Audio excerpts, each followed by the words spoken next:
நேயர்கள் அனைவருக்கும் இனிமையான வணக்கங்கள். பக்தி நேரம் நிகழ்ச்சியின் மூலமாக ஒவ்வொரு நாளும் ஒரு அற்புதமான திருத்தலத்தினுடைய பெருமை என்ன அப்படிங்கறத நம்ம பார்த்துட்டே வருகின்றோம். இல்லத்தில் இருந்தபடி இறைவனை அனுபவிக்கக்கூடிய ஒரு பெரும் பாக்கியம் நம்ம எல்லாருக்குமே இந்த வசந்த் தொலைக்காட்சியின் மூலமாக கிடைக்கின்றது அப்படின்னே சொல்லலாம். இறைவனை ஸ்மரிப்பதற்கு காலம் வேளை இப்படி எதுவும் பெருசா இல்லை என்று சொன்னாலும் முக்கியமா காலை மாலை என்று சொல்லக்கூடிய உரித்தான நேரத்தில் அவருடைய சரித்திரங்களை நாம் ஸ்மரிக்கும் பொழுது, குறிப்பா இந்த விளக்கேத்துற வேளையில அந்த இறைவனை நாம் நினைத்து உலகத்தின் நன்மைக்காக பிரார்த்தித்து தீபங்களை ஏற்றும் பொழுது அதனுடைய பலன்கள் பன்மடங்காக பெருகுகின்றது. அப்படி இந்த நேரத்தில் அற்புதமாக திருத்தலங்களுடைய பெருமை என்னங்கிறத நம்ம பார்த்துட்டே வந்துட்டு இருக்கோம். ஒவ்வொரு நாள் ஒரு திருத்தலம் என்று 108 வைணவ திவ்ய தேசங்களின் பெருமையை தான் நம்ம பார்த்துட்டு வரோம். இந்த 108 திவ்ய தேசங்களை பகுதிகளாகத்தான் நம்ம பார்க்கிறோம் இல்லையா? சோழ நாட்டு திவ்ய தேசங்கள் அப்படின்னு சொல்லி 40 திவ்ய தேசங்களை நம்ம பார்த்தோம். அது மாதிரி நடுநாட்டு திவ்ய தேசங்கள் என்று சொல்லி 2 திவ்ய தேசங்களை பார்த்தோம். தொண்டை நாடு அப்படின்னு சொல்லி கிட்டத்தட்ட 22 திவ்ய தேசங்களை நம்ம பார்த்தோம். அந்த வரிசையில் மலை நாட்டு திவ்ய தேசங்களை தான் இப்ப நம்ம பார்த்துட்டே வருகின்றோம். இந்த மலை நாட்டு திவ்ய தேசங்கள் அப்படின்னா என்ன? மலை நாடு அப்படிங்கிறது பெரும்பாலும் இந்த கேரளத்தை சுற்றி இருக்கக்கூடிய அந்த திருத்தலங்களை குறிக்கின்றது. கேரளா பிரதேசத்துல இருக்கக்கூடிய இந்த திருத்தலங்கள் நம்ம திவ்ய தேசங்கள் இங்க தமிழ்நாட்டில் இருக்கக்கூடியது இதனுடைய அமைப்பு ஒரே மாதிரி இருக்குமா அப்படின்னு பார்த்தா கிடையாது. பூஜை முறைகள் எல்லாம் ஒரே மாதிரி இருக்கா அப்படின்னு பார்த்தா அப்படியும் கிடையாது. இங்க நம்ம தமிழ்நாட்டுல பார்க்கறதுக்கும் கேரள பிரதேசத்துல அங்க இருக்கக்கூடிய திவ்ய தேசங்களுக்கும் சற்று வித்தியாசங்கள் இருக்கத்தான் இருக்கின்றது. எந்த மாதிரி வித்தியாசங்கள் அப்படின்னு பார்க்கும் பொழுது நமக்கு 7 நிலை கோபுரங்கள் அப்படிங்கிறத முக்கியமா எல்லா திவ்ய தேசங்களையுமே பார்க்க முடியும். பெரும்பாலான திவ்ய தேசங்கள்ல கோபுரம் அவசியம் உண்டு. ஆனா இந்த கேரள பிரதேசத்துக்கு போயாச்சுன்னு சொன்னா திருவனந்தபுரத்துல நம்ம கிட்டத்தட்ட கொஞ்சம் சின்னதா அந்த 7 நிலை இருக்கக்கூடிய ஒரு கோபுரம் மாதிரியான அமைப்பை பார்க்க முடிகின்றது. மற்றபடி பெரும்பாலான திவ்ய தேசங்கள்ல எப்படி இருக்கு அப்படின்னா ஒரு கூரை போல அந்த கேரளா ஆர்கிடெக்சர் அப்படின்னு சொல்லுவோம் இல்லையா, அதுக்குன்னு உரித்தாக இருக்கக்கூடிய கேரள கோவில்களுடைய ஒரு தன்மை எப்படி இருக்குமோ அதே மாதிரி தான் இருக்கக்கூடியது. அது மாதிரி அங்க பூஜை முறைகள் எல்லாம் எப்படி இருக்கு அப்படின்னு பார்த்தா இப்போ இங்க நமக்கு ஒரு வழிமுறை இருந்துட்டு இருக்கு. தமிழ்நாட்டில் போய் பார்க்கும் பொழுது வைணவ பட்டாச்சாரியார்கள் திவ்ய தேசத்துல ரொம்ப அற்புதமாக இறைவனுக்கு கைங்கரியம் செய்வதை நாம் பார்க்க முடியும். இங்க பார்க்கும் பொழுது அந்த ஊரை சேர்ந்த அந்தணர்கள் செய்வார்கள். வைணவர்களாக அவர்கள் இருக்க வேண்டும் அப்படிங்கிறது கிடையாது. ஆனால் அந்த நியமங்கள்ல கூட நிறைய வித்தியாசங்கள் இருக்கு. இப்போ நம்ம பிரதேசங்கள்ல பார்த்தோம்னு சொன்னா உலர்ந்த மடி வஸ்திரத்தை தான் அவர்கள் தரித்து கொள்வார்கள் இல்லையா? ஈர வஸ்திரத்தோடு அவர்கள் பூஜை செய்யற மாதிரி நம்ம பார்க்க முடியாது. நன்கு காய்ந்து இருக்கக்கூடிய வஸ்திரம் தான் மடியாக இருக்கக்கூடிய வஸ்திரமானதை அவர்கள் அணிந்தபடி பெருமாளுக்கு கைங்கரியங்கள் எல்லாம் செய்யக்கூடியதை நம் பிரதேச திவ்ய தேசங்கள்ல நம்ம பார்க்கலாம். ஆனா கேரள பிரதேசத்துல அப்படியே மாறி இருக்கும். அவர்கள் ஈரம் உடுத்தி கொண்டு தான் ஈரம் சொட்ட அந்த ஆடையில் அந்த ஈரம் சொட்டணுமா அந்த மாதிரி இருக்கக்கூடிய ஈர வஸ்திரத்தை தரித்து கொண்டு தான் பூஜை செய்வார்கள். கொஞ்சம் அது உணர போறது இல்ல கொஞ்சம் அது உலர போகின்றது அப்படிங்கிறது அவங்களுக்கு தெரிந்தாலே அடுத்த வினாடி அங்கேருந்து பக்கத்திலேயே தான் அவர்களுக்கு அந்த சரசானது இருக்கும். கோவிலுடைய தீர்த்தம் இருக்கும், புஷ்கரம் இருக்கும்.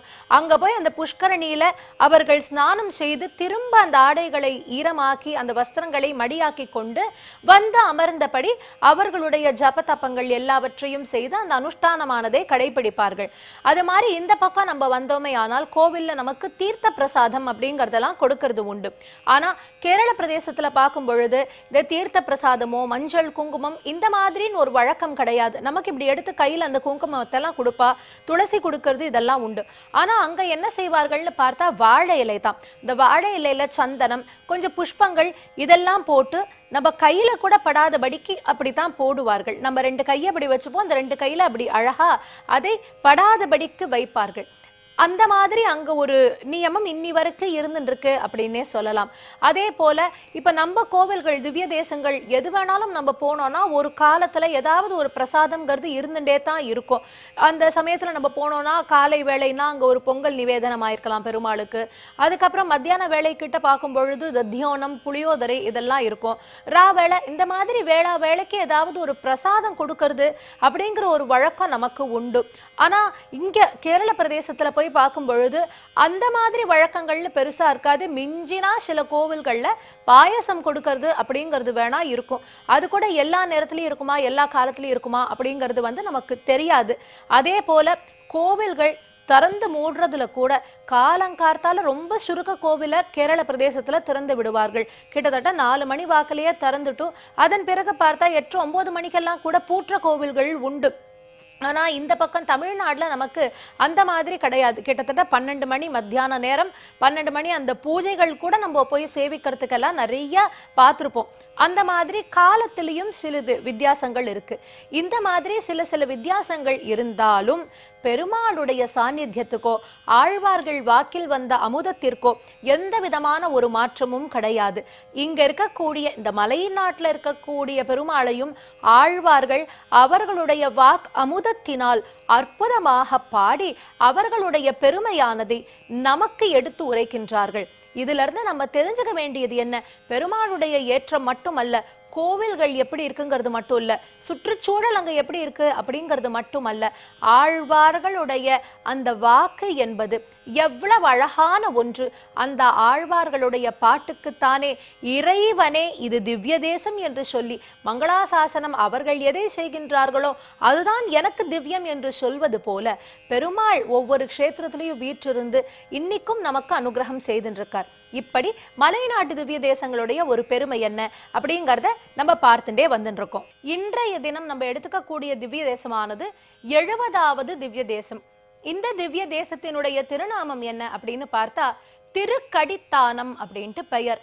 இந்த திருக்கடித்தானத்துல பெருமாள் தாயாருக்கு என்னென்ன திருநாமம் அப்படிங்கறதெல்லாம் வழக்கம் போல நம்ம பார்த்து விடலாம். பெருமாளுக்கு அற்புத நாராயணன் அப்படின்னு சொல்லக்கூடிய திருநாமம், அமிர்த நாராயணன் அப்படின்னு சொல்லியும் இந்த பெருமாளை அழைப்பது உண்டு. இங்கு பெருமாள் கிழக்கே திருமுக மண்டலத்தோடு நின்ற கோலத்தில் நமக்கு சேவை சாதிக்கின்றார். தாயாருக்கு கற்பகவல்லி தாயார் அப்படின்ட்டு பெயர். வேண்டதெல்லாம் நமக்கு தரக்கூடிய கற்பக தருவாக தாயார் இருக்கின்றார். கற்பகவல்லி அப்படின்னு திருநாமம். அதுபோல விமானம் புண்ணியகோட்டி விமானம்னு பேரு. தீர்த்தமானது பூமி தீர்த்தம். இங்க காட்சி கண்டவர்கள் ருக்மாங்கத மன்னன் மற்றும் தேவர்கள், அதே போல ஒரு மூதாட்டி பரியந்தம் நிறைய பேருக்கு பெருமாள் காட்சி கொடுக்கிறார். இன்றைக்கும் கொடுத்துந்தா இருந்துருக்கார் அப்படிங்கிறதுல எந்த விதமான சந்தேகமும் கிடையாது. சரி, திவ்ய தேசம் அப்படின்னு சொன்னா என்ன? ஆழ்வார்கள் மங்களாசாசனம் செய்திருக்கணும் அப்படிங்கறத நம்ம முதல்லயே பார்த்தோம். இங்க எந்த ஆழ்வார் மங்களாசாசனம் செய்கிறார் அப்படின்னு பார்த்தா நம்ம ஆழ்வார் இந்த இறைவனின் பேர்ல ரொம்ப அழகாக 11 பாடல்களை ஸ்லாகிச்சு பாடுகின்றார். அப்படி நம்மாழ்வாருக்கு பெருமாள் ஒவ்வொரு இடத்துல ஒவ்வொரு குணாதிசயத்தை காமிச்சு கொண்டே வருகின்றார் அப்படிங்கறத நம்ம பார்த்தோம். ஒவ்வொரு இடத்துல இப்போ ஒரு இடத்துல சௌஷீல்யம் அப்படின்னு சொல்லக்கூடியதை காமிச்சார் அப்படிங்கறத பார்த்தோம். அந்த மாதிரி இந்த இடத்துல நம்மாழ்வாருக்கு அவர் காட்டக்கூடிய குணம் என்ன, இந்த கோவிலுடைய ஒரு சரித்திரம் என்ன, இது எல்லாவற்றையும் நாம ஸ்மரிக்க இருக்கின்றோம். திருக்கடித்தானம் அப்படின்னு இதனுடைய க்ஷேத்திரம், இந்த பெயர் அப்படிங்கறத நம்ம பார்த்தோம். கடி அப்படின்னு சொன்னா என்ன, கடிகை அப்படின்னு சொன்னா என்ன, இந்த வார்த்தையை நம்ம ஏற்கனவே ஒரு இடத்துல யோசிச்சிருக்கோம் இல்லையா? தொண்டை நாட்டு திவ்ய தேசங்களை பற்றி பார்க்கும் பொழுது திருக்கடிகை அப்படின்னு சொல்லி ஷோலிங்கர் திவ்ய க்ஷேத்திரத்தை நம்ம அனுபவிச்சோம். அந்த கடிகைனா என்ன அப்படிங்கறத நம்ம அப்பவே பார்த்தோம். கட்டி அப்படின்னு சொன்னா மணி, நாழிகை அப்படின்னு பொருள். கடி அப்படின்னு சொன்னா நறுமணம் அப்படின்ட்டு ஒரு பொருளும் இருக்கு. சுகந்தம் அப்படின்னு சொல்லக்கூடியது, வாசனை அப்படின்னு சொல்றோம் இல்லையா, அந்த ஒரு அர்த்தமும் இருக்கின்றது. அதே மாதிரி கத்தி அப்படின்னு சொன்னா வடக்குலலாம் வித்யாபீட்டம்னு சொல்லுவா. அதனாலதான் அங்க நம்ம பார்த்தா கூட தெரியும், லக்ஷ்மண கத்தி, ஹனுமத் கத்தி, அந்த மாதிரி கத்தி கத்திங்கிற ஒரு வார்த்தை இருந்துட்டு இருக்கும். இந்த கத்திங்கிறது வித்யாபீட்டம் போல தியானத்தை அள்ளி தரக்கூடிய ஒரு இடமாக இருக்கின்றது. அப்படி கடித்தானம்ங்கிற பெயர் இந்த கோவிலுக்கு பல விதத்திலையும் பொருத்தமாக இருக்கின்றது. 3 தலங்கள் இந்த கடி அப்படிங்கிற சப்தத்தோட நமக்கு இருக்கு திவ்ய தேசத்தை பொறுத்த வரையில். அப்படி பார்க்கும் பொழுது இது திருக்கடித்தானம் அப்படின்ட்டு பெயர். ஏற்கனவே ஒண்ணு திருக்கடிகை ஷோலிங்கர் நம்ம பார்த்திருக்கோம். அடுத்து வடநாட்டு திவ்ய தேசங்கள்ல நம்ம ஒரு திருத்தலத்தை இந்த கடிங்கிற திருநாமத்தோடையும் பின்னாடி பார்ப்போம். அப்போ இந்த திருக்கடித்தானம்னா என்ன? நாழிகை அப்படிங்கிறது 24 நிமிஷம் இல்லையா? ஒரு நாழிகைங்கிறது 24 நிமிஷம். இந்த க்ஷேத்திரங்கள் எல்லாவற்றுக்குமே அந்த நாழிகை சிறப்பு அப்படிங்கிறது உண்டு. 24 நிமிடங்கள் இந்த க்ஷேத்திரத்துல நம்ம இருந்து பிரார்த்தனை பண்ணிட்டாலோ இல்ல ஒரு தவம் செய்யறதோ கொள்ளறதோ எல்லாமே ஒரு நாழிகை பொழுதுல நமக்கு பலன்களை தரக்கூடியது என்று சொல்லும் வண்ணம் இந்த திருத்தலங்கள் எல்லாமே இருந்துருக்கு. அப்படி திருக்கடித்தானத்துல நல்ல சுகந்தமான ஒரு திருத்தலமாக இருக்கின்றது. பெருமாளே அத்புத நாராயணன், ஆனந்தமா நறுமணத்தோடு இருக்கக்கூடிய பெருமாள். அதனால் திருக்கடித்தானம்.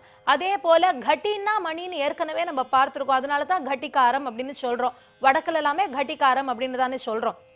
அப்போ அந்த கட்டிங்கிறது மணி, நாழிகைங்கிறதையும் பார்த்தோம். அதே போல கத்தி ஞானத்தை தரக்கூடிய பெருமாள் அப்படிங்கிறதுனால இந்த கடித்தானம் இப்படி 3 விதமாக இந்த க்ஷேத்திரத்தினுடைய ஒரு பெருமையை சொல்ல முடியும்.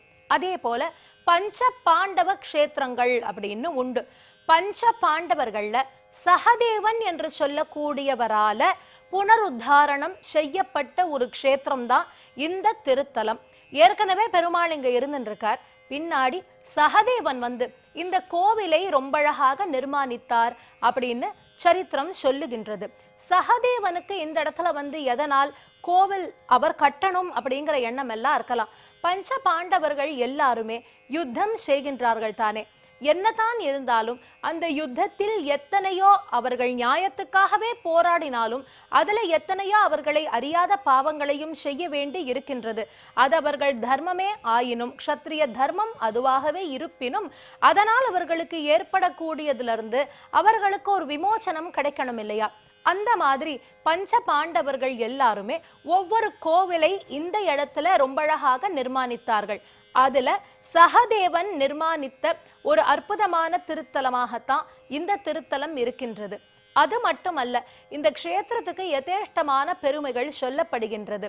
சரித்திரம் அப்படின்னு பார்க்கும் பொழுது ருக்மாங்கதன் அப்படின்னு சொல்லக்கூடிய மன்னனுடைய ஒரு பெருமையை நாம் அவசியம் ஸ்மரிக்க வேண்டும். ருக்மாங்கதன் அப்படின்னு சொல்லக்கூடியவர் ரொம்ப அதீதமான பக்தி கொண்டவராக இருந்திருக்கார். ருக்மாங்கத மன்னனுடைய மாளிகைக்கு நாரத மகரிஷி ஒரு தரம் வருகின்றார். நாராயண நாமத்தை பாராயணம் செய்து கொண்டே வருகின்றாராம் நாரத மகரிஷி. அப்படி வந்த நாரத மகரிஷியை ரொம்ப சிறப்பாக வரவேற்புகள் எல்லாம் கொடுத்து புரண கும்பம் எல்லாம் வைத்து அழைத்து அவருடைய அந்த ராஜ்ய மணிமண்டபம்னு சொல்லுவோம் இல்லையா, அங்க அவரை அழைத்து ஒரு சிம்ஹாசனத்துல நாரத மகரிஷியை அமரச் செய்து அவருக்கு ரொம்ப அற்புதமா ஒரு புஷ்ப மாலையை அர்ப்பணம் செய்கின்றாராம். அந்த புஷ்பமானது ருக்மாங்கதனுடைய தோட்டத்துல மட்டுமே இருக்கக்கூடிய புஷ்பம், வேற எங்கேயும் பார்க்க முடியாது. அவ்வளவு சுகந்தமா கமகமன் இருக்கக்கூடிய அந்த புஷ்பமானதை மாலையாக தொடுத்து நாரத மகரிஷிக்கு ருக்மாங்கதன் அர்ப்பணம் செய்தாராம். அந்த மாலையை அணிந்து கொண்ட நாரத மகரிஷி அதோட அந்த மாலையை அணிந்தபடியே இந்திரலோகத்துக்கு செல்கின்றாராம்.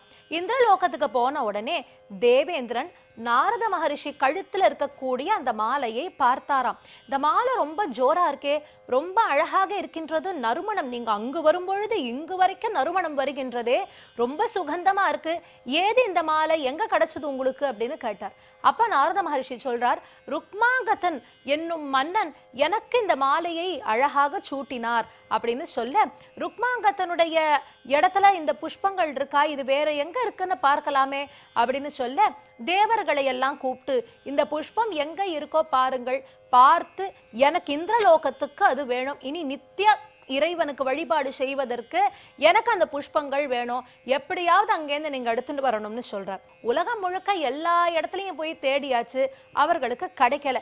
இந்திரலோகத்திலயும் அந்த புஷ்பம் இல்லை இல்லையா? அதனால தேவேந்திரன் இடத்துல வந்து அதை சொன்ன உடனே தேவேந்திரன், நீங்க என்ன பண்ணுங்க, நேர போய் ருக்மாங்கதனுடைய இடத்துல இருந்தே அந்த பூக்களை எடுத்து வாருங்கள், சின்னதா ஒரு திருட்டுத்தனம் இங்க தான் நுழையிறது இல்லையா, அதனால நீங்க போய் அங்கேருந்து அந்த பூக்களை எடுத்து வாருங்கள் என்று சொல்ல, தேவர்களும் ஒவ்வொரு நாளும் ருக்மாங்கத்தனுடைய அந்த தோட்டத்திற்கு போவார்கள். ருக்மாங்கத்தன் கார்த்தால போய் அவர்களிடத்துல பறிக்கிறதுக்கு முன்னாடி இந்த தேவர்கள் போய் எல்லா பூக்களையும் திருடி கொண்டு இங்க தேவலோகத்துக்கு வந்து விடுவார்கள்.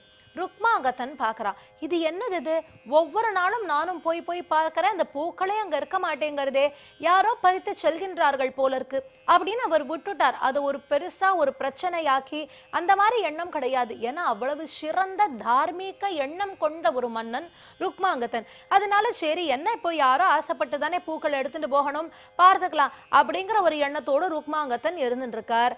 அதே வேளையில யார் எடுத்துட்டு போறான்னு தெரிஞ்சுக்கிறதுல அவருக்கு ஒரு ஆசையும் இருந்துட்டு இருக்கு. சரி பார்க்கலாம் அப்படின்னு இருந்துட்டு இருக்கிறச்ச இதே மாதிரி ஒரு நாள் அன்னைக்கு ஏதோ ஒரு பண்டிகை. அந்த பண்டிகை அன்னைக்கு இந்த கத்திரி பூன்னு சொல்லக்கூடியதெல்லாம் எரிக்கிறாளாம். கத்திரிப்பூவை எரிக்கிறச்ச அதுல இருந்து நல்ல புகை கிளம்பி வருது. இந்த தேவர்கள் தினம் வந்துட்டு போறச்ச இந்த மாதிரி எதுவும் கிடையாது. ஆனா அன்னைக்கு வரும் பொழுது இந்த புகை பரவியது இல்லையா, அந்த கத்திரிப்பூவினுடைய புகையானது தேவர்கள் மீது பட்ட உடனேவே அவர்கள் அந்த தேவலோகத்துக்கு உட்பட்ட தேவர்களுக்கென்று இருக்கக்கூடிய சக்திகள் எல்லாவற்றையும் இழந்து விட்டார்கள். பூக்கள் பறிக்கிறது யார் கண்ணுக்கும் தெரியாம இருந்தது இல்லையா, இன்றைய தினம் இந்த புகைப்பட்டதுனால அதுவும் தெரிந்து விட்டது. அதனால பிடிச்சுட்டு வந்துட்டாளாம். தேவர்கள்னு இவாளுக்கும் முதல்ல புரியாது இல்லையா, அதனால யாரோ இவா தான் தினம் பூவை திருடின்னு இருக்கா போல இருக்கு அப்படின்னு சொல்லி அழைத்துட்டு வரார்கள். அழைத்து கொண்டு ருக்மாங்கத்தன் கிட்ட வந்த உடனே தேவர்கள்னு அவருக்கு தெரிஞ்சது. என்ன நீங்க தான் தினம் புஷ்பங்களை எடுத்துட்டு போகிறீர்களோ என்று கேட்க, ஆமா நாங்க தான் தினம் வந்து தேவேந்திரன் சொன்னதுனால பூக்களை எடுத்துட்டு போறோம்னு. அப்ப கூட ருக்மாங்கத்தன் என்ன சொன்னார், இதற்கு ஏன் நீங்க திருட்டுத்தனமா எடுத்துட்டு போகணும், என்னிடத்துல வந்து ஒரு வார்த்தை சொல்லியிருந்தா நானே நித்தியம் அனுப்பி வச்சிருப்பேனே, நானே பூக்களை உங்களுக்கு அனுப்பி வச்சிருக்க மாட்டேனா, நானே உங்களுக்கு தந்திருக்க மாட்டேனா, இதற்கு ஏன் இவ்வளவு கஷ்டப்பட்டீர்கள் என்று கேட்கின்றாராம். ருக்மாங்கத்தனுடைய அந்த குணமானது எவ்வளவு ஒரு சௌலபியம், எவ்வளவு ஒரு விஷாலமான எண்ணம் என்பதை தேவர்கள் அந்த நேரத்துல உணர்ந்தார்கள். சரி போகட்டும், இனிமேல் உங்களுக்கு பூ தானா வரும், நீங்க இங்க வரணும்னு அவசியம் இல்லைன்னு சொல்கின்றார்கள். ஆனா தேவர்கள் சொல்றாராம், நாங்கள் அங்க போகிறதுக்கே இப்ப வழி இல்லாம தானே இருக்குப்பா, எங்களுடைய சக்தி எல்லாம் போயாச்சு, இப்ப நாங்க எப்படி அங்க போறதுன்னு எங்களுக்கே யுக்தி தெரியல என்று சொன்ன பொழுது அப்ப பிரார்த்திக்க இதற்கு ஒரே ஒரு வழிதான் இருக்கு என்று சொல்கின்றார்கள். என்ன வழி, யார் ஒருவர் பூரணமாக ஏகாதசி விரதமானதை நல்லபடியா, இந்த வார்த்தையை கவனிக்கணும், நல்லபடியா முழுமையாக இருக்கின்றார்களோ அந்த ஏகாதசி விரதத்தின் பலனை இவர்களுக்கு தந்தால் மட்டுமே இவர்கள் மீண்டும் தேவலோகத்திற்கு வர முடியும் அப்படின்னு சொல்கின்றார்கள். இப்போ இதுல ஒரு விஷயம், நல்லபடி முழுமையா அப்படின்னு பார்த்தோம். ஏன்னா சில பேர் என்ன பண்ணுவா, ராத்திரி பலகாரம் பண்றதுன்னு ஒரு வழக்கம் இருக்கு இல்லையா, ஒரு வேளை சாப்பிட்டுப்பா, இல்ல ஜலம் சாப்பிட்டுக்கிறது ஒரு வழக்கமா வச்சுப்பா, அந்த மாதிரி ஒருத்தர் நீராகாரமா எடுத்துக்கலாம் அப்படின்னு நினைக்கிறவா இருக்கா. இப்போ ராத்திரி நேரத்துல பழங்களை சாப்பிடுறது, நமக்கு பல பலகாரம் உப்புமா அப்படி இப்படின்னு நினைத்தலாமோ சாப்பிட்றோம் ஏகாதசின்னு. அது மட்டும் இல்ல, கோவிலுக்கு ஏகாதசி அன்னைக்கு போகும்பொழுது பிரசாதம்னு அவ கொடுத்தா, ஏகாதசியாகவே இருந்தாலும் இத்தினுண்டாவது அன்னைக்கு நம்ம வந்து வாயில போட்டுக்கணும் அப்படின்னு சொல்லப்படுறது. இந்த மாதிரி எல்லாம் ஏகாதசி விரதத்துக்கு நிறைய ரூல்ஸ் இருக்கு. அது எல்லாவற்றையும் முழுமையாக கடைபிடித்து நல்ல ஸ்ரத்தையோடு பூரணமாக ஏகாதசி விரதம் யார் இருக்காளோ அவர்களுடைய பலன், அந்த விரதத்தின் பலனை எல்லாம் இவர்களுக்கு தாரை வார்த்து கொடுத்தால்தான் இவர்கள் திரும்ப தேவலோகத்துக்கு திரும்ப முடியும். அதனால ஊர் முழுக்க போய் சல்லட போட்டு தேடாத குறையாம். யாருன்னா எல்லாரும் சொல்றா, பாதி காலம் விரதம் இருக்கேன், ஒரு போது சாப்பிட்றேன், இப்படி ஏதோ ஒண்ணு எல்லாரும் சொல்லிட்டு இருக்காளே வழிய ஆகக்கூடி முழுமையாக அந்த விரதம் இருக்கிறவா யாருன்னு கண்டுபிடிக்க முடியல.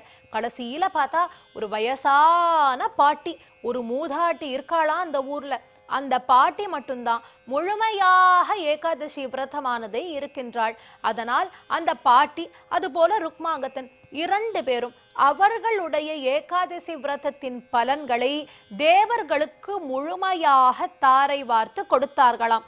அப்படி முழுமையாக தாரை வார்த்து கொடுக்கவே அதன் பிறகு தேவர்கள் அங்கேந்து கிளம்பி திரும்ப அவர்களுடைய லோகத்திற்கு சென்றார்கள். இங்கு இந்த மூதாட்டிக்கும் ருக்மாங்கத்தனுக்கும் அவர்களுடைய ஏகாதசி விரத பலன் அவர்களுக்கே இருக்க வேண்டும் என்று நினைக்காது, அது பிறருக்கு சென்றடைய வேண்டும் என்று நினைத்தார்களே, அந்த பெரும் மனதிற்கு பெருமாள் பிரத்யக்ஷமாகி இவர்கள் இருவருக்கும் காட்சி தந்தாராம். அதே போல பாண்டு மாதிரியோடு கேரப்போக இந்த இடத்துல தான் அவர் இறந்தார். இன்னைக்கும் கார்த்திகை மாதம் 9வது நாள் அத ஒரு உற்சவமாக பாண்டு இறந்திருக்காரு இல்லையா, அந்த ஒரு உற்சவம் இங்க எப்படி கொண்டாடப்படுகின்றதுன்னு பார்த்தா தீபக் கிழா அப்படின்னு சொல்லி அதை செய்கின்றார்கள். நல்ல வாழை இலைகளை எல்லாம் அப்படி சுத்தி கட்டி வச்சு அதை நெருப்பூட்டி அப்படி செய்வதாக இன்றும் இது இருந்துட்டு இருக்கு. அதே போல இந்த கோவில் வாசல்ல பார்த்தோம்னா கிட்டத்தட்ட 3 அடிக்கு படுத்துட்டு இருக்கிறாப்புல ஒரு விக்கிரகம் அப்படி இருக்கும். எதை குறிக்கின்றது அப்படின்னு பார்த்தா, ஒரு காலத்துல சங்கூதரவர்கள் வாசல்ல நின்று இருப்பாராம். கோவில் திறக்கறச்ச அந்த சங்கூதர்துன்னு ஒரு வழக்கம். சாத்திட்டானா திரும்ப திறக்க மாட்டா இல்லையா, ஒரு மன்னர் வரா அப்படிங்கிறதுக்காக சங்க ஊதினாராம். அந்த அர்ச்சகர்கள் வந்து திறக்கணும் அப்படிங்கிறதுக்குள்ள யார் சங்கத்தை ஊதினாரோ அவர் பிராணனே போய்விட்டதாம். அதனால இன்னைக்கும் அந்த கடித்தானம் என்று சொல்வது போல மணிக்கு அவ்வளவு முக்கியத்துவம். ஒரு நிமிஷம் கூட இப்படி அப்படி போறது கிடையாது. திறக்கிறதும் கோவிலை நடை சாற்றுவதும் அவ்வளவு துல்லியமாக கடைபிடித்து வருகின்றார்கள். அப்படிப்பட்ட அற்புத நாராயண பெருமாளுக்கு திருப்பல்லாண்டு கூறுவோமாக. இங்கு நம்மாழ்வாருக்கு அவர் காண்பித்த குணம் என்ன அப்படின்னு பார்த்தா, சாத்திய கிரகிஸ்தனாகத்தான் ஒரு குணாதிசயத்தை காட்டுகின்றார். அப்படிப்பட்ட இறைவனை பணிந்து அவருடைய பேரருளை பெறுவோமாக. அடுத்த திவ்ய தேசத்தோடு உங்கள் அனைவரையும் சந்திக்கும் வரை உங்களிடமிருந்து விடை பெறுவது சுசித்ரா பாலசுப்ரமணியன். நன்றி, வணக்கம்.